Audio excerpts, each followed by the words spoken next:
Hello, friends. My name is Aslam Shaikh, your host for this evening. I'm founder and CEO of Aleph, a platform to promote the global perspective of education and career.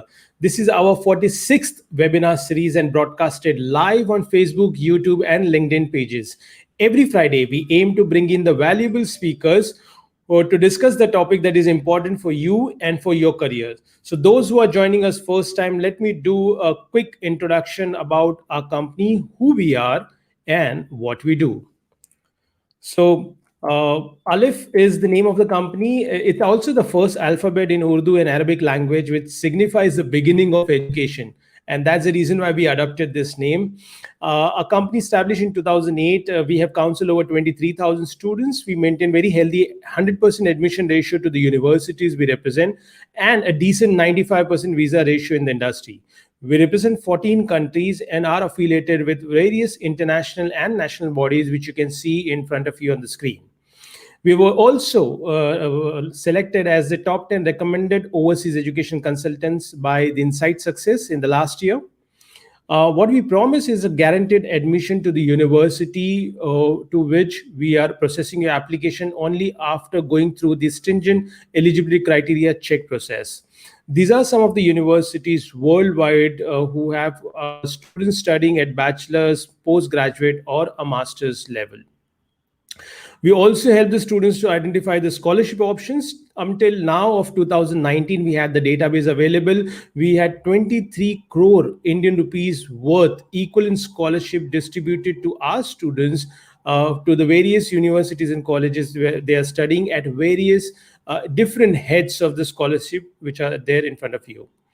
What we do, well, if you're confused about your career and don't know what to do and what course to select, so we start our first step from career counseling, and we have got the tools to help you identify your strengths and interests. We also coach the students for IELTS, which is the entrance exam, almost pretty much required by almost all the universities worldwide. We also won an award from the British Council as a Silver Partner Award. And of course, for study abroad, we identify the students, their best universities. So right from student profiling to making an application so that you don't have to go through the process, following up with the university, helping you to write a right SOP for you. Also, we are tied up with the education loan providers like nationalized and private banks to help you secure the loan if you require additional finance. We help you for the visa, fee transfers, air ticket, foreign exchange, pre-departure session, and finding the accommodation before you even land into the foreign land. These are some of the countries across the different continent of Europe, North America, Middle East, and Asia Pacific, which we represent. We're also very active on social media, and I invite you to join us on Google, Facebook, or Instagram to follow us and our activities. You can participate onto our nowadays online, but otherwise very much actively place offline events whereby we organize for the universities, countries, colleges, etc. We also visit our students to their respective universities when we are internationally traveling, so that we spend a good amount of time with them and get to learn more about that university and from your feedback. Well, about me, I have counseled personally 1,000 plus students, I've traveled to 14 plus countries and still counting, certified by the international bodies like ISF, WEBA, also the executive member of the Bombay Industry Association in their academic committee. I'm also the ex-president of BNI Plus, the world's largest networking chapter, and also the member of Indo-Swiss, Indo-German, US Chamber of Commerce, to name few. I was also named as the top 10 best consulting leaders for the year 2020. So that's about us, and let's move to our today's topic. And let me introduce you. And as we all know, that today we are going to discuss more about the STEM program and focusing more from Ohio, the very famous states of USA point of view. And to discuss this exciting subject, we have with us an interesting speaker, and let me do the honor of introducing him. And let me introduce Mr. Andrew. Hello, Andrew. Hello, everyone. Thank you so much for having me. Absolute pleasure to be here. Once again, thank you so much. Just like yourself, Aslam, I've worked with students from all various majors, whether they're bachelor students, graduate students. I've also worked as a graduate advisor. And one of the most, I would say, important parts of our roles, of our job, is making sure that you are picking the right location for you, the right university for you, as well as making sure you're also getting the support related to your particular career aspirations and goals. So I'm really excited to be here. And once again, thank you so much for having me today. Thank you very much, Andrew. it is really pleasure to have you on the show. And let me quickly introduce to our audience the bio of Andrew. So Andrew Young is the Associate Director of Program Sales and Marketing. He has worked in the field of international education for last over 10 years, and he's been working in the higher education in the United States. Andrew currently holds the position of Associate Director of Program Sales and Marketing for South Asia at Cleveland State University. He's excited to share all the wonderful aspects of studying in Ohio as a state and the STEM opportunities available for our students. So, friends, if you have any questions as we go further, please do not hesitate to comment or write into the comment box of the respective platform through which you are watching this show. Or if you have any question later on, you can always contact us. So, let me begin the session with a brief introduction. So, today we are going to talk about STEM, and we have already received few inquiries, which we tried to combine it in these questions, which we are going to ask. And many of the students and parents are still not very sure what STEM is all about, what are the advantages. And of course, the US is such a big country. So when you take the STEM further and then want to try out to identify the right university, right location, right country, right city. So there are so many questions arises. So let's begin with our first question and demystify the state of Ohio, what Ohio I stands like how for. you phrase that. So, to kind of jump in, one of the questions I get asked is why study in the Midwest, right? Why in the northeastern component of the US should I study? So there's a lot of different factors that goes into location from a location standpoint. So one, just the state itself is actually ranked number 2 for one of the most affordable states in the US. So when you're talking about from a budgetary perspective, I would say more parents are always budget conscious, and one of the things they want to look for is a location where students and their son or daughter can excel academically, can get the opportunities, but also from a budget perspective are able to afford living in that state, whether it's tuition, cost of living, etc. So happy to say Ohio ranked number 2 for most affordable states. It's also home to about 50 of the largest Fortune 500 companies in the US. Cleveland itself has about 8 of these Fortune 500 companies right in the doorsteps. So when we're talking about location preference, it's about what access do I get, but also what are some of the opportunities? What is the location like? What is the city structure? What is the ambiance? As well as you mentioned, what are the STEM opportunities? So as I really liked how you mentioned the intro, demystifying STEM. So for any of you who are not familiar with STEM, STEM stands for science, technology, engineering, mathematics. So essentially students who are studying a STEM designated degree, it could be a bachelor's, it could be a master's, and we'll kind of list and talk about some of these STEM designated majors. One thing it allows students to do is that after a student graduates, it could be a bachelor's, it could be a master's, they're actually able to extend their work permit, or what we consider an OPT component, or optional practical training, where instead of our students working about a year, they're actually able to work 3 years or 36 months. So it really helps bridge that gap between the time when students are finishing their F1 studies, bachelor's or grad school, working about 3 years, and then looking to then leverage for things in the future, possibly an H-1B sponsorship by their company. Right, Andrew, thank you very much for that piece of information. Just to add what Andrew said, I've got some interesting information. I was just going through and Googling through a little bit more about Ohio for this program, and I found out that it's the 7th largest state in US. And in fact, the GDP of Ohio is equivalent to the GDP of Belgium as a country. So that's a state of Ohio for you, friends. That's something which is very interesting to note. And also, very interestingly, especially in this given COVID situation, time where everybody is depressed or concerned about the various things. Let me tell you one very important thing about Ohio is that it's also the state which ranks among the top 10 state in US for prosperity. So that means that, of course, this state could be an interesting choice for the students who would like to go to the place, which is, just helping you out to live happily in the state of Ohio, and then also concentrate on to your study and have a quality life as a student. Taking this conversation further, Andrew, we would like to also know that how does it make difference, before I jump on to the third question which we have about Cleveland, but before that, some of the students' parents also wants to know that how does it make difference if I take STEM courses versus non-STEM courses? Plus one more question added to it, that some of the time we find that the management or engineering program, though it is belonging to that area which you mentioned, but Mhm. it is still not STEM. So what Mhm. it makes to be a STEM course versus non-STEM course? Yeah, fantastic question. So one of the things I think you mentioned about the benefits, right? So when students graduate, once again, it could be a bachelor's or master's, etc. Anytime you finish a degree, primarily bachelor's or master's, you're able to work in the U.S. Roughly about a year. That's for any single major. However, as mentioned before, for STEM designated majors, and primarily in order for a major to be designated STEM, more than about 50 to 60% of the educational academic coursework has to be within the science, technology, engineering, mathematics component. Then that university or that particular major at that university is then designated STEM by the US government. But for STEM designated majors, students can then extend their OPT or their placement working at a company where they can then work up to 3 years. So when we're talking about common STEM majors, from let's say whether it's undergraduate or for graduate programs, you're looking at components such as like biology, you're looking at chemistry, mathematics, physics. They're all once again fall under STEM.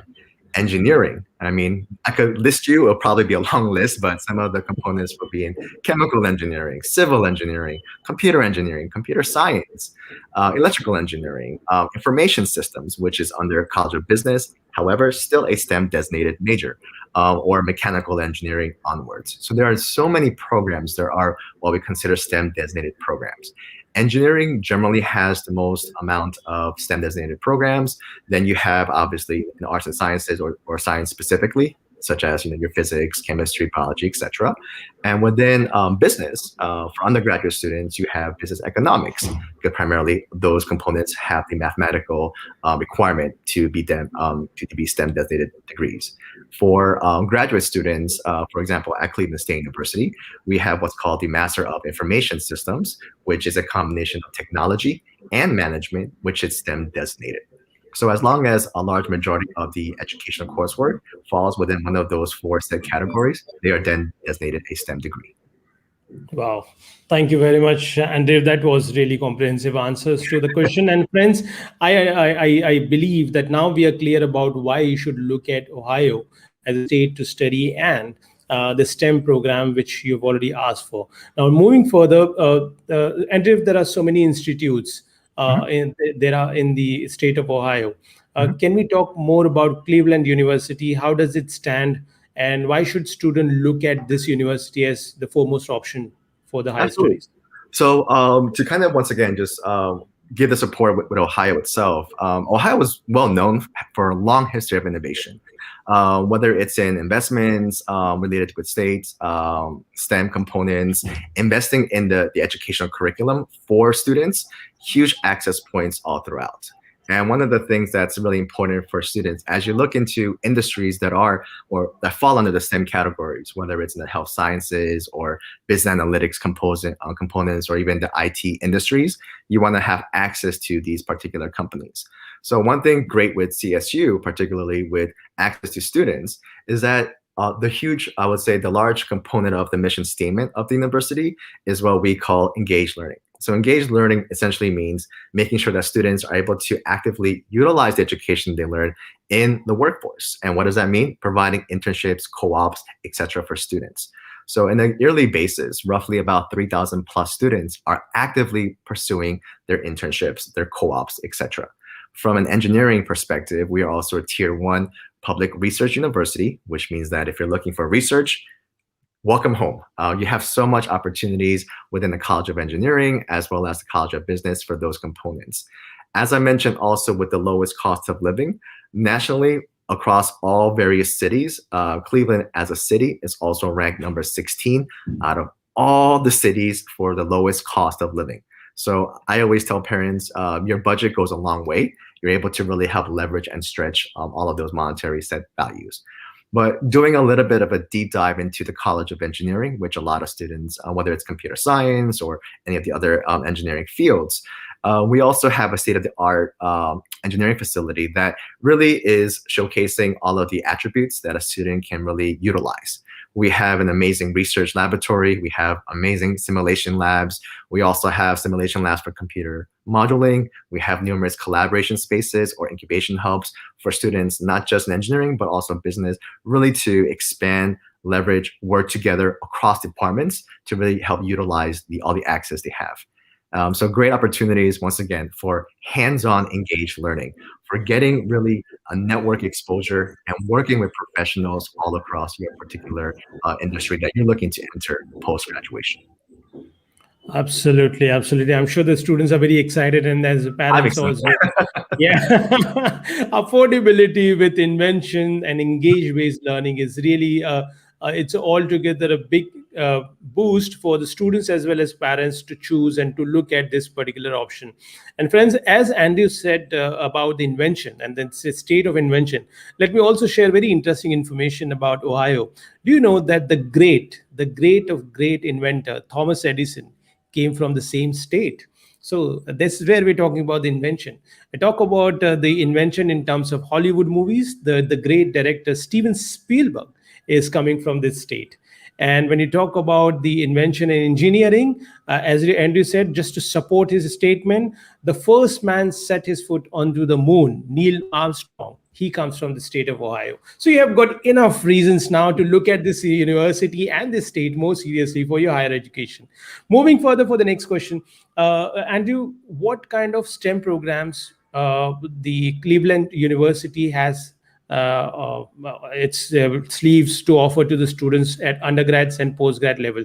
And if you concentrate more on to the popular programs as per your experience for Indian students. Sure. So I would say when we're talking with students, it's primarily broken up into different departments, right? Every university has various colleges, College of Engineering or College of Business or Arts and Sciences, Health Sciences, etc.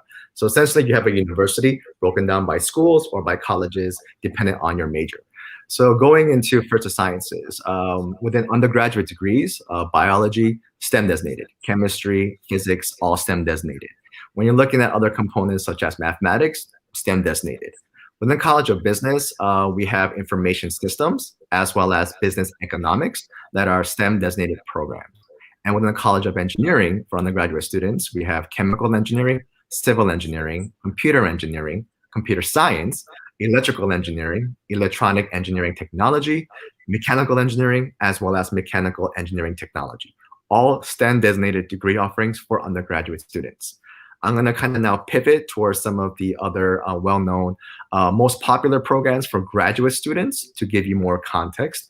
So once again, within graduate programs, we also have numerous engagement with over 250 plus research and industry partnerships for a lot of our undergraduate and graduate students. So within the College of Business, we have the MIS program, or Master of Information Systems, which is what I had mentioned to you as that combination of management and tech and technology. So we have a lot of students either in maybe EC backgrounds or information technology, computer science, some even with different majors, mechanical engineering or civil engineering, who really want to utilize technology and management. So College of Business, MIS. Moving on to the Washington College of Engineering, we have a wide range of other majors that are quite popular. Primarily being computer science. Everyone, as we move into a digital world, it's all about digital presence. Computer science, great for programming aspects. We also have engineering mechanics, software engineering, electrical engineering, civil engineering, mechanical engineering, environmental engineering, biomedical engineering, as well as chemical engineering. And one thing to note just as a graduate student, so these are your particular majors, and all across various majors, there are some majors that have also concentrations, that have also specializations. For example, MIS, which is the Information Systems degree in the College of Business, students have 5 available track offerings. So you as a student can either do a general MIS, which means your electives will be in the College of Business, or you can do MIS with electives in College of Engineering. So you might take some computer programming courses. You can also do MIS with a concentration in business analytics, MIS with a concentration in IT management, or MIS with a concentration in information security. So beyond majors, you also have amazing access to concentration specifically for the area you're looking to enter as your set career. Wow, so many information, so much of specialization to choose from, and so rightly said by Andrew. Andrew, thank you very much for enlightening us onto this particular point. We had one question that do we have in computer science any further specialization or concentration in games development? Yeah. So great question. So one of the things within computer science, and I always highly recommend students to take a look at our academic catalog. Computer science is one of those majors where it's one of the most diverse. You might have students who are looking to have a career in autonomous systems, students or artificial intelligence, or students who are looking for careers in data science, information security, software programming, mobile computing, application development. I mean, the industry goes on and on and on. So one thing great with CSU is that instead of limiting students to a particular component, a lot of students will do what's called just general CS, and they will choose and customize their electives based on the curriculum or the industry they're looking to enter. And that's one of the great benefits of just education, whether it's a bachelor's degree or a graduate degree, is that you can also pick and choose a lot of the elective courses based on the industry you're looking to enter. So we have those components similar to what you had mentioned. We do have various design components built into the elective curriculum available for all students. Also. Thank you very much. And I hope that that answers the questions asked by one of the viewers. So, friends, now look at, because we look at very differently in India. When you talk about computer science, we just look at computer science. But now we have learned that when you talk about computer science at CSU, you may have a different pathways and different concentration further down within the program to specialize based on your interests, where you want to go further in your life. Thank you, Andrew. Moving to the next question. Now we understood the state, the university, its programs, and STEM. Let's talk about the career. So, Andrew, would you like to give us some idea about how the student's career is being supported by the university, or internships, OTP? What are the opportunities are there? Yeah, fantastic. Yeah, great question. So one of the things as we talk with students, and something that you as a student should always think about, is what is my ROI? That's a business term. What is my return on my investments? I'm putting in my time, my money, my sweat and blood for some of your students who are studying for exams. What am I gaining in return? So one of the great aspects with CSU is a huge focus, as mentioned, with engaged learning, making sure that students are able to benefit and graduate with a set career in mind. So we have more than 250 plus partnership with so many tier, I would say Fortune 500, Fortune 1000 companies, not only in the city of Cleveland, some might be Sherman-Williams or Chase or Honda, Amazon. You're looking at Hanguk, First Energy, Philips, Osborne Engineering, Goodrich. I mean, these are Fortune 500 plus companies. A lot of students, such as civil engineering, look to have internships within the Department of Transportation in Ohio, which a lot of students have done co-ops and internships with. But besides that, from a support when it comes to access, one of the things that's really important is making sure that students are really aware of how to find companies, leverage companies, as well as almost market themselves. So even when your first semester, all students are working closely with career services on some very key metrics. One is, how do you even look for companies? Not just the companies that come to campus, and we have a large number of companies that do, but also how do you make sure that they know who you are? How do you market yourself? When it comes to social media marketing, you mentioned LinkedIn. That's one of the most common aspects. Long time ago, probably 10, 15 plus years, I'm sure you all might not remember, but when we were looking for positions, you would have to go to a company's website, looked at what job openings, and you applied. That's no longer the case with the increase of digital presence. A lot of companies are looking for employees, are networking with professionals via various media platforms such as LinkedIn, Glassdoor, to name a few, and etc. So one of the important things is making sure that students have a huge digital presence to help them with the networking exposures. We have over 200 plus organizations on campus that are geared towards undergraduate and graduate development. Access to clubs, organization will also help booster your connection and network to professional organizations as well as associations, not just in the city, not just in Ohio, but nationally. So a large number of students, I would 70%, really love Cleveland and then stay in Ohio. A large number of other students look for other positions, I would say out of state, but they have such an amazing support throughout that particular journey. Some of our majors also have embedded internships. We have amazing co-op opportunities to give you access to really help further build your profile. And you get a lot of support since day one. That's true. So that's what the Indian students and parents would definitely ask as the first question, that what is the ROI, what rightly Andy said. And friends, these are the opportunities which the university offers through their association with more than 200 plus organizations. So you have, and what right word, what Andrew uses is networking. That's a key in today's world, and how to sell yourself digitally as a future professional. These are the key areas where the university would help you to market yourself. So now understanding all the nuances of the state and the university, let's go to the last question. And before I go there, let me share a very interesting information about Cleveland, the place where we are talking about. The Cleveland, do you know, friends, that it's also famous, or it's been called as the birthplace for rock and roll music? Yeah, I bet you don't know. So that's the amazing story again for the music lovers. This is the place you want to be, while studying. So, friends, let's move to the last question, and let's understand from Andrew. Andrew, how's the situation as of now, as on today, with the political change which we have seen in that world was watching over the election outcome now? How's the political situation and how's the COVID situation? And Mhm. if somebody, students, wants to come in September intake, parents are concerned, but they would want to take this step, but still they are in two minds. So, what's your advice for them? Yeah, absolutely.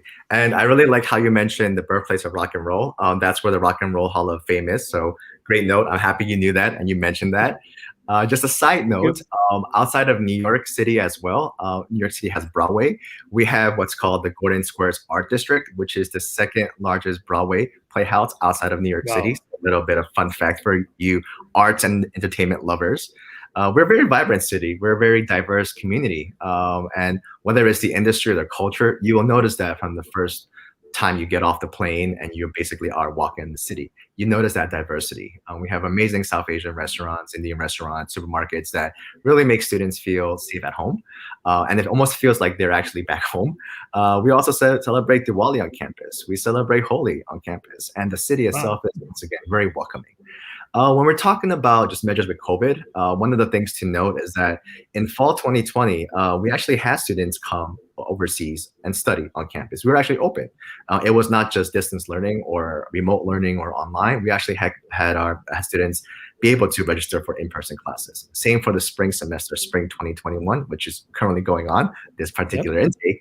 We had about 300 plus students from India actually come and then look to study and are currently enrolled and taking classes in person as well.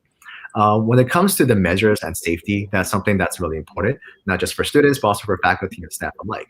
So we have obviously sanitization going on before classes, after classes, making sure that if you're currently in a classroom, it is sanitized and it is safe. We also have health measures, screenings, checks, temperature checks. When students arrive for the very first time, they're actually all students are quarantined for 14 days to once again help make sure that they are safe. They have numerous support from our health services department, our student services team. We've also delivered food, water while students were quarantining to really, once again, make sure that they have all the support they need to have. So a great kind of wraparound, making sure that you yourself are at ease, that you are comfortable, and you have that support. From an election year component, happy to say that a lot of positive changes are currently in the works, to put it very, very bluntly. There's a lot of things that I think students are quite happy about, and that really will benefit you when it comes to just employment or F1 or even H1B visas. None of those particular changes that students were concerned about, you don't see that in this current administration. It is more transparent, and it's, I would say, if I could say it, more stable to that regard. And one of the important things is the value that international students have and professionals have in the U.S. economy. That's something that no one can downsize. International students make a huge dent into the access, into the opportunities, into really benefiting everything that makes America great. So that's really one thing that I always encourage international students. Don't just look into getting immersed in the American culture. Of course, you should, but also kind of showcase your own cultures. Leverage your own benefits. Leverage your own personal experiences and your work experience you've had in India. India it's a top tier economy, so leveraging those two components really help will bolster your profile. But in the U.S., international students are welcomed. 100% are appreciated, as well as we look to making sure that you're able to find those amazing placements in the US. Because once again, we just are so excited to have you. Yeah. Thank you, Andrew. Thank you very much for such a detailed answer. Andrew, one question came just quick. I need your quick answer before we wrap up this program. What's the fees for the postgrad students for the masters, and is there any scholarship? Yeah, sorry, the fees. Yeah, so the fees in general can really range into what type of degree you're looking to pursue. Generally, in the U.S., we use what's called a credit system. You might have heard of this in your particular university if your university uses a credit system structure. Essentially, what that means is X number of credits or classes equal X number of tuition. So the tuition cost can range depending on what type of class you're looking to study. For example, MIS, Information Systems, roughly it's about a 33 credit program. Computer science is a 32 credit program. Electrical engineering is 32 credits. Civil engineering is 30 credit. And that kind of ranges because credit equals tuition cost. So to give a wide, I would say, range, you're looking at tuition costs between 33,000 to about 39,000, depending on what major you're looking to pursue your studies. Scholarships, we have amazing scholarships. We have scholarships average 2,000, can be a little bit more, can be a little bit less, depending on your profile once you apply. So you work closely, once again, with your counselors here to make sure you're actively able to apply and have and receive those scholarships. And that's what's considered an admission scholarship. After your first semester, some after your second semester, students can apply for additional merit-based scholarships. And that's active and available for current students at CSU. So it's not just a one-time scholarship that you might receive. You can also apply for additional scholarships after your first or second semester. And on campus, you have a lot of support within your faculty advisors, as well as your academic advisors and your student services advisors, who will also be sending you lots of different information on how to apply for more of the scholarships. Wow. So it's a whole or good package for the students in Indian rupees. If I can just, yeah, Indian rupees, if I just converted, it would be approximately 14 to 15 lakhs a year, which is quite reasonable as compared to other universities of its standard. Total. Oh, I'm sorry. That's total fees. That's total. Yeah, that's even better. Yeah, that's a full phase. Yeah, that's a full phase. So that's nice, and we have got the scholarship. So, friends, if you really want to celebrate your next Diwali in the United States, look at this university, and very interestingly, it's got a lot of good options to offer you. So, friends, with this, I would like to conclude the session. Thank you very much, Andrew, for your time and for your insights. It was really lovely to talk to you and learn so many things about the university, about the STEM, about the program. Thank you very much. And I would like to thank our audience who've been present in the session. Thank you, speakers. Thank you for being here. If you have got any further information, you can contact us anytime on to this helpline number 9987099890, or you can write us an email on info@alif.in, and our professional counselor will be more than happy to assist you with your queries. So my name is Asslam Shaikh, founder and CEO of Alif, signing off with the promise that I'll come back again next Friday sharp at 5 p.m. India time with another interesting topic and with some amazingly talented speaker enlightening you on the subject that matters to you the most. Until then, stay safe and stay excited. Bye, everyone.